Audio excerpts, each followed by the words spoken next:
तौबा को कबूल कर लूँगा। और अगर कोई सिद्क दिल के साथ तौबा कर लेता है और आइंदा गुनाहों से बाज रहने की कोशिश करता है तो मैं उसको इस तरीके से पाक फरमा देता हूँ जैसे कि वो आज ही अपनी माँ के पेट से पैदा हुआ हो, आज भी अपनी माँ के शिकम से जना गया हो। ऐ ईमान वालों, आज भी हम लोगों को सोचना चाहिए, आज हम अगर हम तौबा कर लें, अल्लाह की बारगाह में तौबा इस्तग़फ़ार करें, अपने गुनाहों से अगर हम गुनाहों पर शर्मिंदा हो जाएं, अपने गुनाहों का इसरार करने के बाद तौबा करें, किसी भी अल्लाह के वली को अपना गवाह बना करके तौबा करें तो इंशाअल्लाह सवजल हमारी तौबा बहुत जल्द कबूल हो जाएगी। और जब हमारी तौबा जल्द कबूल हो जाएगी तो इंशाअल्लाह हमें कामयाबी मिलने वाली है। ईमान वालों, हमें सोचना चाहिए कि हम अल्लाह रब्बुल आलमीन की बारगाह में तौबा इस्तग़फ़ार करते रहें, अपने गुनाहों की माफ़ी तलाफ़ी करते रहें, नमाज़ों के पाबंद रहें, दीन पर कायम रहें। हम अगर शरीयत मुस्तफ़ा पर कायम रहे, शरीयत मुस्तफ़ा पर ज़िंदगी को गुजारते रहेंगे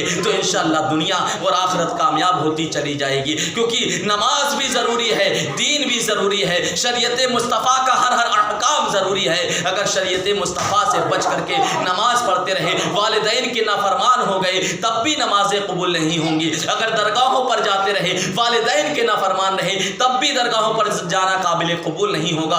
तमाम फ़र्ज़ों को अदा करो, उसके बाद दरगाह पर पहुँचो, उसके बाद किसी भी अल्लाह के वली की बारगाह में पहुँचो तो इंशाअल्लाह तुम्हें कामयाबी मिलेगी, तुम्हारी हाज़िरी को कबूल किया जाएगा, तुम्हारी दुआओं को शर्फ़ मकबूलियत के दर्जे पर पहुंचा दिया जाएगा। ऐ ईमान वालों, आज अल्लाह रब्बुल आलमीन ने हमें दुनिया के अंदर पैदा किया है तो हम जब पैदा किए गए तब तो हमने रब की बारगाह में इल्तिजा की, हमने रब की बारगाह में अरीज़ा पेश किया, ऐ परवरदिगार आलम, हम दुनिया में जाने के बाद सिर्फ तेरी ही इबादत करेंगे, हम तेरी ही बारगाह में अपनी पेशानियों को झुकाए रहेंगे। लेकिन ऐ बंदो, ऐ लोगों, आज हम जब दुनिया के अंदर आए, दुनिया की रंगीनियों को देखा, दुनिया की शहनाइयों को देखा, दुनिया की तवानाइयों तौर तरीक़े को देखा तो हम अपने किए हुए वादे को भूल गए। ऐ ईमान वालों, हम वादा भूलने के लिए पैदा नहीं किए गए, हमें वादा याद करना चाहिए क्योंकि हमें लौट करके एक दिन वहीं जाना है, उस रब की बारगाह में हमारी पेशी होनी है। इसलिए ज़रूरी है अपने गुनाहों से तौबा करो, नमाज़ों के पाबंद हो जाओ